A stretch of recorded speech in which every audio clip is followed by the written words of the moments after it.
Recently, some friends asked us to come over and have dinner with them and then to give some advice.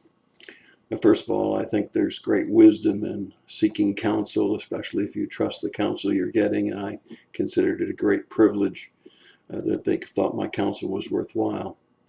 Second, there's great wisdom in getting counsel of godly people.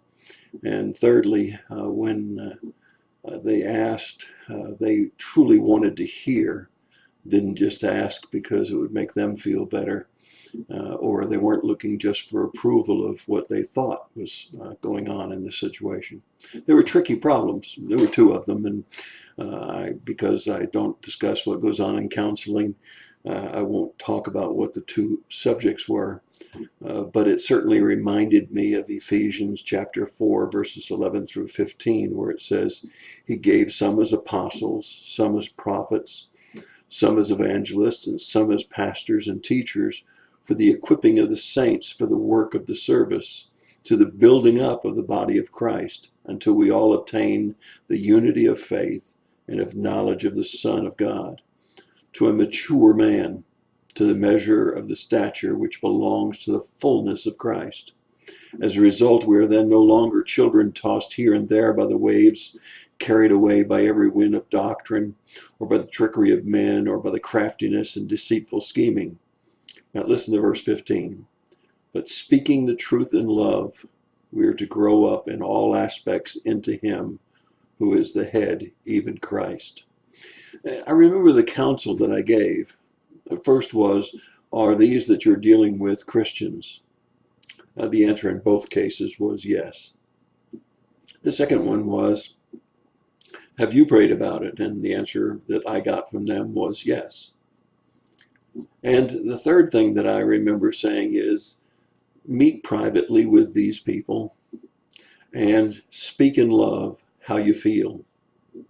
Listen carefully to whether there's any compromise or whether there's any real understanding of what you've said, and ask the people if they truly believe that God is in what they're doing, that God is really directing it and not something that they just want, something that is their personal desire rather than God's desire. I think it was wise counsel, and I know these people will follow through and discuss speaking in truth and love to those that are involved and explaining their position in love again, and not to hurt or to harm or to cause any division, but rather so that there would be a clear understanding by both parties. We don't have to agree on everything, and we can agree to disagree agreeably. And so verse 15 really stuck out in my mind as we finished that time of counseling, that time of sharing, that we're to speak the truth in love. We need to tell people how we feel, and we need to be sure to listen, try to understand their position. I think you've probably heard me say on other videos, we always need to ask ourselves, is this a hill to die on? Is this issue going to prevent me from doing the work of the Lord? Is this going to be an event that's so significant that I would stand my ground no matter what?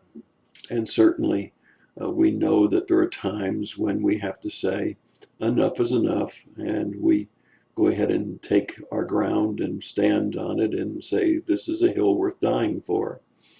Other times we may look back at it and say this is a trivial thing, it doesn't really make any difference. We can just agree to disagree and go on about our business. Speaking the truth in love, we're to grow up in all aspects into Him who is the head, even Christ. So my prayer for this particular family was that they would have discernment and wisdom, they would speak in love, and my prayer was that those that they were approaching would understand and receive it as if it was coming out of a heart of love and desire, so that they could understand the other people's position. I pray that in days ahead, God will honor the way this was handled, both by me and by them, and those that were involved with them, and that God will get all of the glory. There's some growing that has to go on in all of our lives. And so we all need to grow in respect to him and use the gifts and talents that he's given to us, as Ephesians 4:11 through 15 says. But very critically, if we're going to speak to other Christians, we must speak in love, and we must share our true feelings.